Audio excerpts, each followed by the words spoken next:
तो घड़ी में बज चुके हैं 5 और रोज की तरह श्वेता और अनंत आपके सामने हाजिर है ये खास बुलेटिन लेकर, जिसमें हमारी पूरी कोशिश होती है कि हर उस खबर को हम शामिल करें जिससे है आपका सीधा सरोकार या फिर कोई खबर जो जरूरी है और अगर आपसे मिस हो गई किसी भी वजह से तो इस बुलेटिन में आपको वो खबर जरूर मिलेगी। तो चलिए शुरू करते हैं खबरों के सिलसिले को और बुलेटिन की शुरुआत तुर्की और सीरिया में चल रही जिंदगी बचाने की मुहिम से जुड़ी खबर के साथ।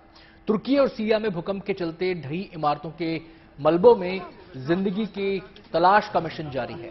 भारत समेत दुनिया भर से आई रेस्क्यू टीमें दिन रात जिंदगियों को बचाने के मिशन में जुटी हैं। आपके सामने तुर्की और सीरिया की वो तमाम तस्वीरें हैं जो जिंदगी की उम्मीदों की गवाही दे रही हैं। भूकंप के बाद से ही मलबे के नीचे दबे लोगों को बचाने के लिए ऑपरेशन चल रहा है और मलबे के बीच से लोगों को जो बचाने की कहानियां हैं वो भी सामने आ रही हैं। तुर्की और सीरिया की ऐसी ही तमाम तस्वीरें आपके सामने हैं जहां मानवता की मुस्कान आप देख और समझ सकते हैं। कहीं नन्हे मासूमों को मलबे से बाहर निकाला गया तो कहीं बेजुबानों को बचाकर राहतकर्मी खुश नजर आए तो कहीं पर मलबे में फंसी लड़की को दर्द से निजात दिलाने के लिए नगमे गाए गए।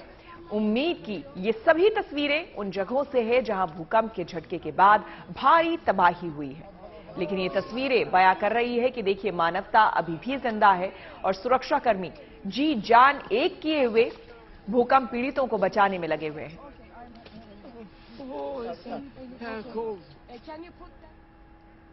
भूकंप से प्रभावित तुर्की में भारतीय सेना और एनडीआरएफ की टीमों ने मोर्चा संभाल लिया है। भारतीय सेना ने भूकंप प्रभावित इलाकों में फील्ड हॉस्पिटल बनाया है जहां घायलों का लगातार इलाज जारी है। भारतीय सेना के डॉक्टर और पैरामेडिक आपको बता दें कि ये शहर यहां इन्होंने बसाया है और फील्ड हॉस्पिटल में घायलों का इलाज यहां कर रहे हैं। भारत से 100 से ज्यादा डॉक्टर्स और पैरामेडिक्स की टीम तुर्की और सीरिया में मदद के लिए भेजी गई है। एनडीआरएफ की टीमें भी तुर्की में रेस्क्यू में जुटी हैं। ये टीमें अलग अलग इलाकों में इमारतों के मलबे से जिंदगियों को निकाल रही हैं, उनकी तलाश कर रही हैं। ठंड और बर्फबारी के बीच स्थानीय एजेंसियों और प्रशासन से तालमेल बनाकर भारतीय दल राहत और बचाव के कार्य में जुटा हुआ है। बता दें कि भारत ने ऑपरेशन दोस्त के तहत तुर्की को विशेष मदद भेजी है। भारत से गई टीमों के साथ विशेष रेस्क्यू डॉग स्क्वाड के अलावा दवा, राशन और बचाव राहत में काम आने वाले उपकरण भी तुर्की रवाना किए गए हैं।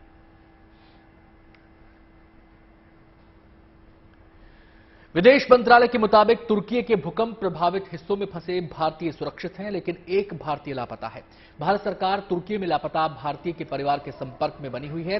खबर है कि 10 लोग प्रभावित क्षेत्रों में फंस गए थे, लेकिन वो सुरक्षित हैं। 3 लोगों ने भारतीय अधिकारियों से संपर्क किया है जिन्हें सुरक्षित जगहों पर पहुंचाया गया है। तुर्की में रह रहे भारतीयों की संख्या 3000 है, उनमें से 1800 इस्तांबुल और 250 अंकारा में रहते हैं।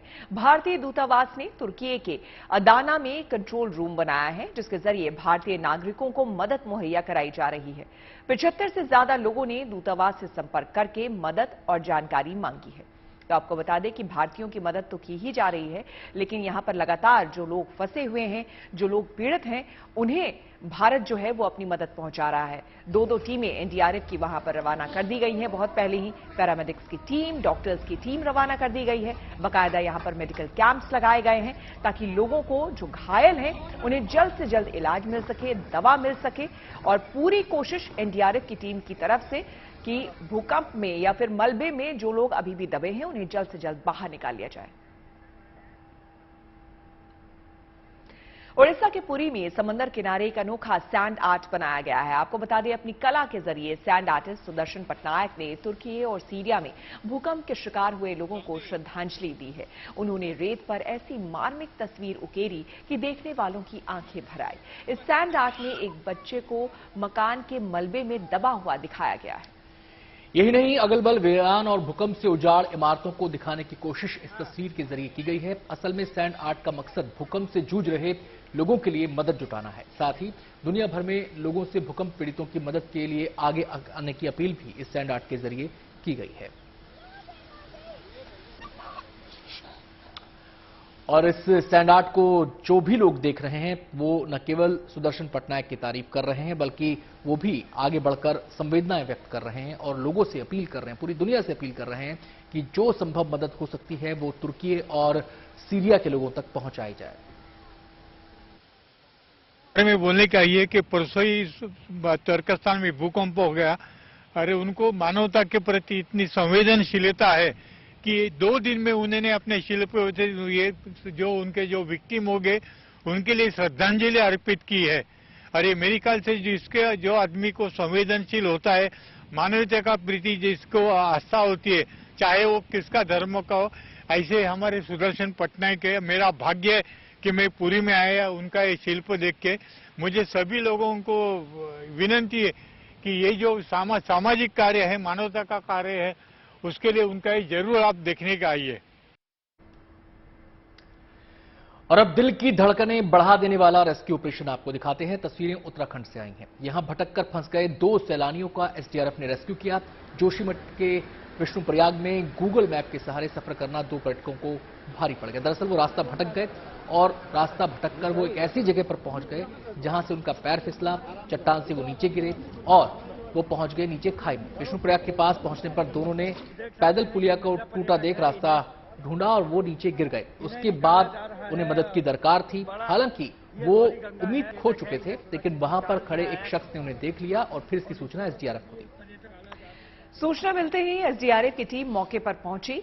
इस टीम का जवान रस्सी और दूसरे जुगाड़ के साथ धौली गंगा की बर्फीली धारा में उतरा और तैरकर उस पार गया। फिर रस्सी के सहारे एक एक कर दोनों सैलानियों को सही सलामत वहां से बाहर निकाला। तो ये दोनों सैलानी फंस गए थे आफत में, लेकिन बड़ी मुश्किल से इन्हें निकाल दिया गया।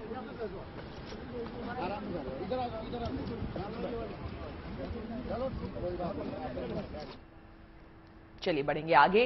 केदारनाथ सहित 4 धाम यात्रा की तैयारी कर रहे लोगों के लिए एक अच्छी खबर आई है।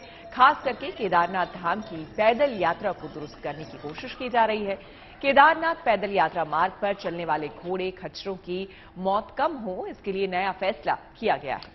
अब केदारनाथ पैदल मार्ग पर बीमार घोड़े खच्चरों का संचालन नहीं किया जाएगा। जो भी घोड़े खच्चर संचालित किए जाएंगे उनका बीमा और स्वास्थ्य परीक्षण आवश्यक रूप से कराना होगा।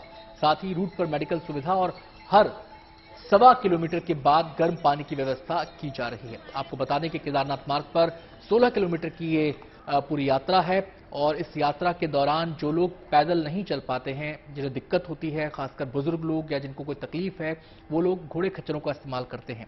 और ऐसे में अब एक पहल इन बेजुबानों के लिए की गई है।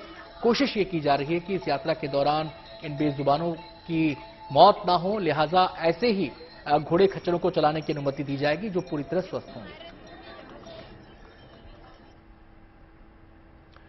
बाबा महाकाल के दरबार से एक अच्छी खबर आई है, अब वो आपको बताते हैं। उज्जैन के महाकाल मंदिर में श्रद्धालुओं ने दिल खोलकर दान दिया है। मंदिर में एक साल में 2 गुना चढ़ावा आया है। बीते साल के मुकाबले इस बार मंदिर के खजाने में 2 गुना से ज्यादा रकम आई है।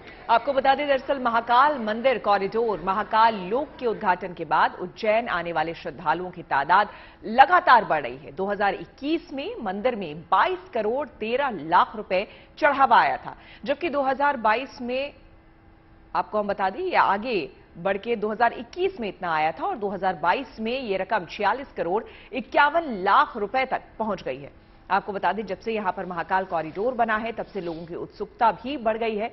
यूं तो महाकाल के दर्शन के लिए पूरे देश से लोग आते हैं, विदेश से भी लोग आते रहे हैं, लेकिन जब से महाकाल कॉरिडोर बना है उसे देखने की लोगों में चाहत और बढ़ गई है और इसकी वजह से यहां पर लोगों की संख्या भी, श्रद्धालुओं की संख्या भी खासी बढ़ गई है। महाकाल के दर्शन के साथ साथ कॉरिडोर को भी देखना और हमारे वेद पुराण में जो बातें वर्णित हैं उसे जानना, समझना, अपनी आस्था को यहां पर व्यक्त करते हुए लोग, ये आप देख सकते हैं।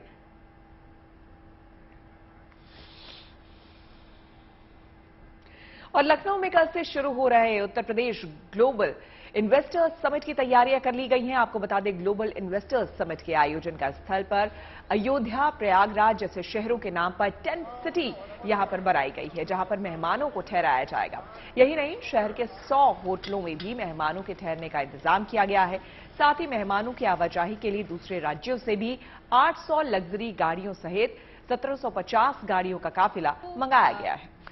ग्लोबल इन्वेस्टर समिट और G20 समिट के लिए सुरक्षा इंतजाम पुख्ता किए जा रहे हैं। इसके लिए एक्स्ट्रा फोर्स और अफसर लगाए गए हैं।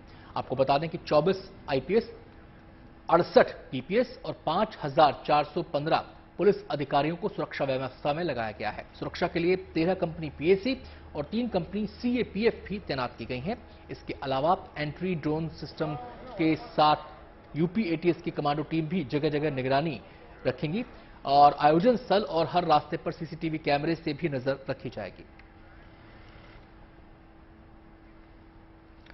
12 फरवरी को देश को दिल्ली मुंबई एक्सप्रेसवे की सौगात मिलने जा रही है। पीएम मोदी और केंद्रीय मंत्री नितिन गडकरी दौसा में दिल्ली मुंबई एक्सप्रेसवे के पहले चरण का उद्घाटन करेंगे।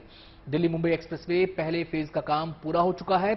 इस एक्सप्रेसवे पर गाड़ियों की अधिकतम रफ्तार 120 किलोमीटर प्रति घंटा रखी गई है। एक्सप्रेसवे की कुल लंबाई 1355 किलोमीटर है, जिसमें अभी तक 800 किलोमीटर की 8 लेन तैयार हो चुकी हैं। आपको बता दें, इस एक्सप्रेसवे से गुजरने वाले यात्रियों के लिए रहने, खाने, हॉस्पिटल के अलावा हेलीपैड की सुविधा भी है। रेस्ट एरिया में शादी समारोह के लिए भी जगह रखी गई है।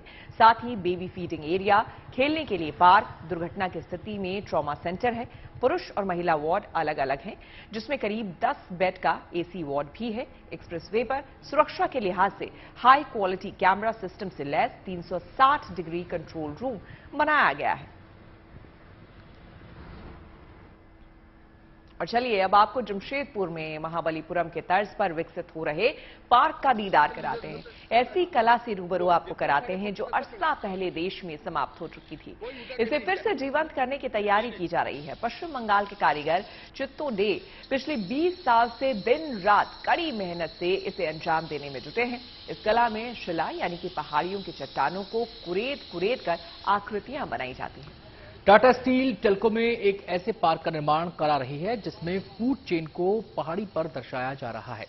प्रकृति संरक्षण के साथ ये दिखाने की कोशिश की जा रही है कि पर्यावरण संतुलन में पशु पक्षी जानवर से लेकर इंसानों की क्या भूमिका है। इस कला के नमूने अजंता, एलोरा, महाबलीपुरम में देखे जा सकते हैं। भले इंसान रहे ना रहे, इस कलाकृति के जरिए आने वाली पीढ़ियां वर्तमान युग के रहन सहन और जीवन शैली को जान सकेंगी, क्योंकि इसे मिटाया नहीं जा सकता।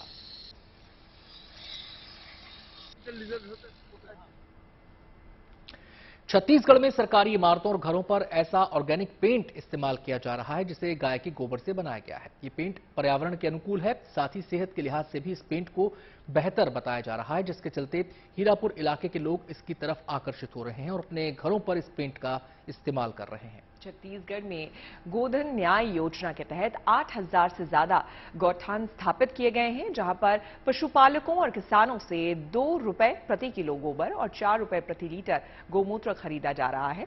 राजधानी रायपुर के हीरापुर, जरवाई गांव और कांकेर जिले के सरधू नवागांव के गौठानों में जैविक पेंट का निर्माण शुरू किया गया है। इसका मकसद पर्यावरण संरक्षण के साथ ही ग्रामीण अर्थव्यवस्था को मजबूती देना भी है। चलिए अब एक अच्छी खबर कानपुर से आपको दिखाते हैं, जहां पर स्टेम सेल ट्रांसप्लांट से 4 लोगों को रोशनी मिली है। जीएसवीएम मेडिकल कॉलेज के नेत्र रोग विभाग को स्टेम सेल शोध में यह बड़ी कामयाबी मिली है।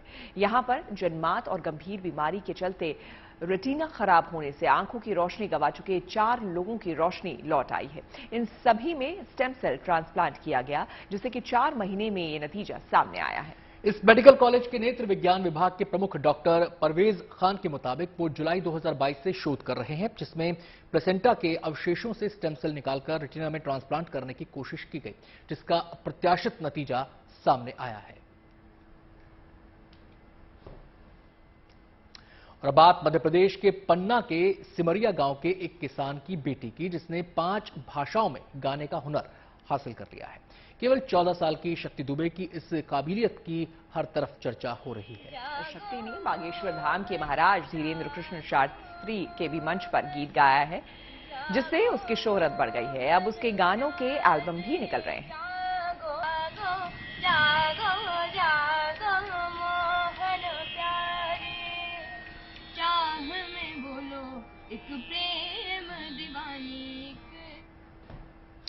और हमारे इस खास बुलेटिन में आज बस इतना ही।